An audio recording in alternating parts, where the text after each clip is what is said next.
Hi, Deacon John Wilson here, Education Enrichment Director for West Angeles.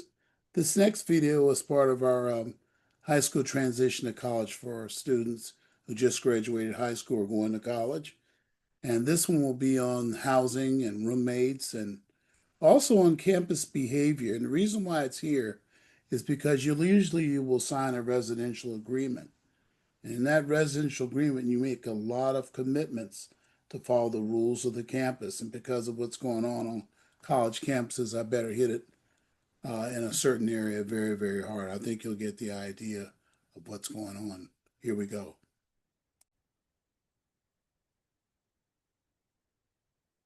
Okay, what do I need to know about housing? Let's go with this. Okay, process steps. First step is, and usually at the orientation, sometimes in email students, you'll be asked to sign or concur with a residential agreement. You need to read it carefully because it tells you in there the, the rules of being on in the campus community. And you need to follow them. Failure to follow those residential agreements could get you in trouble and get you put out of the dorm. And sometimes some of those things, it isn't something you did, but something you failed to do in regard to your roommates. You can't just let your roommates just run over you. More on that later. But you're going to sign that residential agreement either online or at the orientation. They're going to explain it to you at the orientation. You pay your first housing payment. Most times it's before the financial aid actually credits, almost all times. There's no financial aid, but you have to make that deposit. Now, if your parents are getting a Pell, or you're getting a Pell Grant, or you have a lot of financial need, they'll lower that payment, so it's very achievable.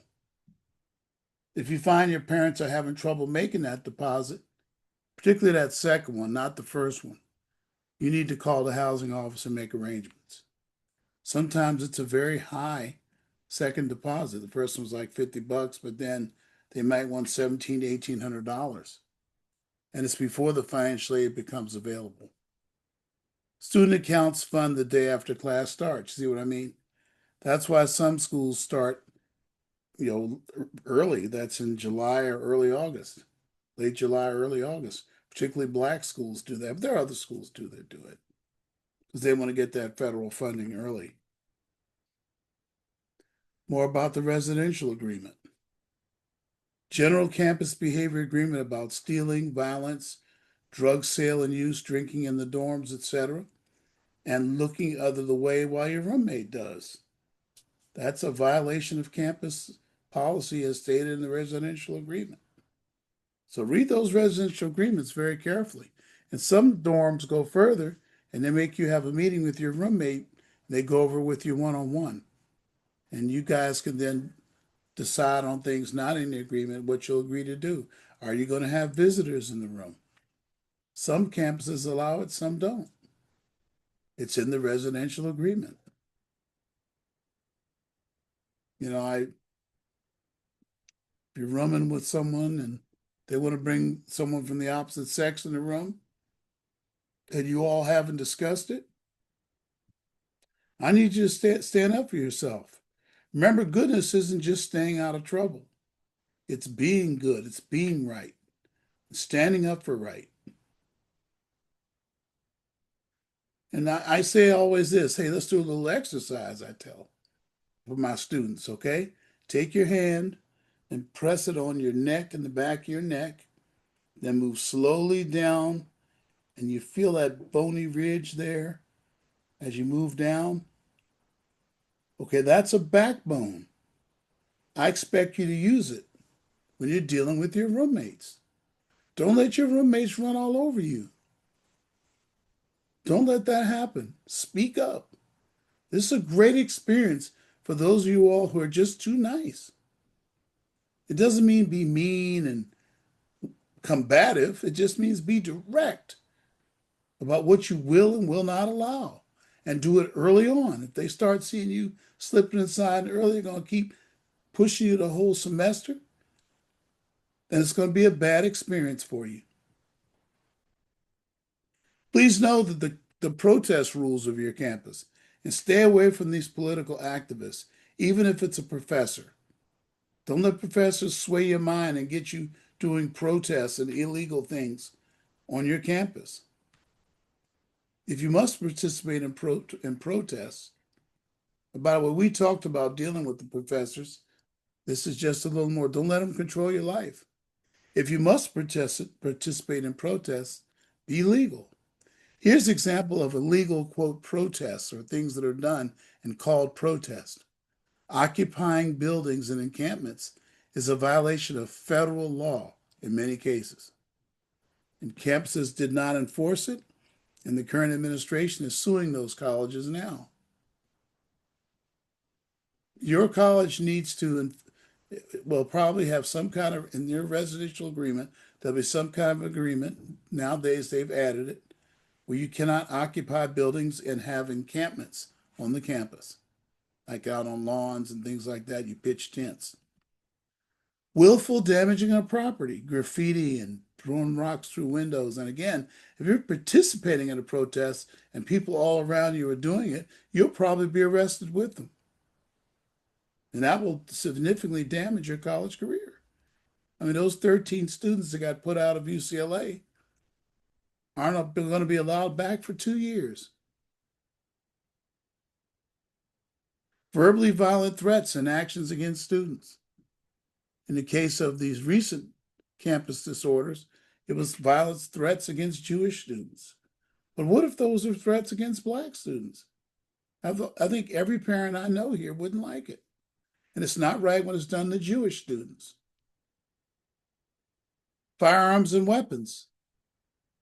That's obvious. Blocking students from it. If your leaders of your protests tell you to block students from entering class, you just violated a federal law, civil rights law. You can be arrested or put out of school or both. These are not considered legal protests. Racial and ethnic vandalism and graffiti. I've seen colleges allow peaceful protesting, but then when the students started damaging statues, creating damage worth hundreds of thousands of dollars, they called the police and they'd arrest those students. Threatening staff and teachers. We've seen that at colleges. Staff and teachers who don't agree with you, or some of your people you will see threatening them as part of campus protests. And that's not legal. Disrupting classes. We saw a lot of that at UCLA and UC Berkeley. Disrupting ceremonies. We saw it with graduation ceremonies. Civic and civilian functions on your campus. Disrupting those is illegal. So stay away from students who are doing that. Or if you're on a protest that's legal and they start to do these things, you need to leave the protest immediately. Hope that helped. Let's continue.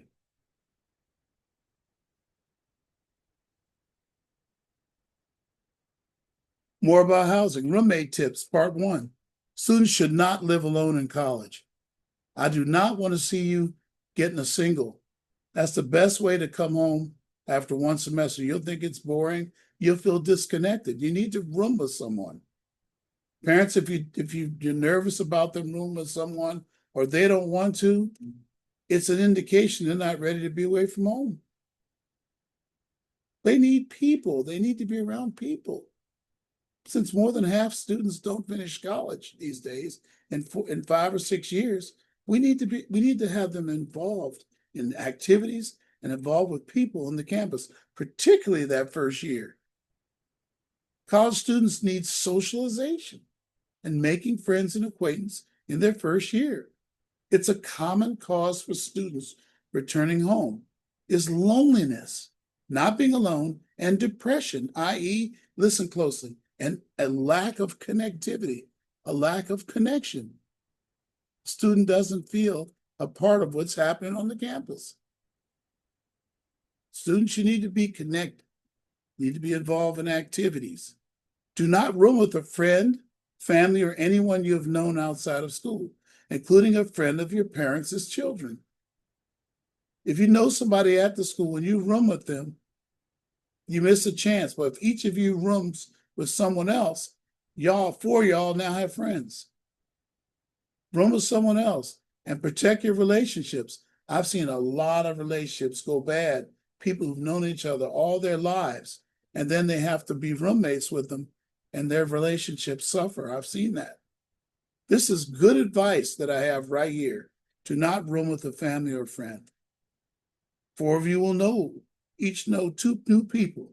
You'll have better relationship situation if the 2 of you who know each other room with someone else. More about housing, part 2. The value of dorm living. What's the value of dorm living? Students learn valuable social skills. They often find friends for life while in college. Excuse me. Roommate prevents isolation, and you can develop the concept of brothers and sisters keeper. You're your brother's keeper, your sister's keeper. You all just keep an eye out for each other. Are they coming home late on time? Did they disappear? You're going to be the person they're going to talk to first. Brother and sister's keeper. Students learn how to deal with difficult social situations, such as I described earlier. You learn to have backbone and speak up for yourself. What a valuable thing to learn in college. So when you get in life, people don't run over you, especially if you're a nice person. Students learn to listen closely, learn to push back when not treated fairly. And the thing that drives parents crazy, what they can tolerate in roommate behavior and what they cannot. You'll learn the things you're willing to tolerate and the things that you will not. And I hope you're vocal when you can't tolerate things. Part 3, miscellaneous issues. Miscellaneous issues. See if we can get into that a little bit. When the university sends the roommate information to you, please make the first contact. Don't sit there waiting for them. You make that first contact. You get a hold of them. You email that person. If they send you to a Facebook page, you email the people you're interested in rooming with. You do that. Don't wait for them. Don't wait to be contacted by the other person.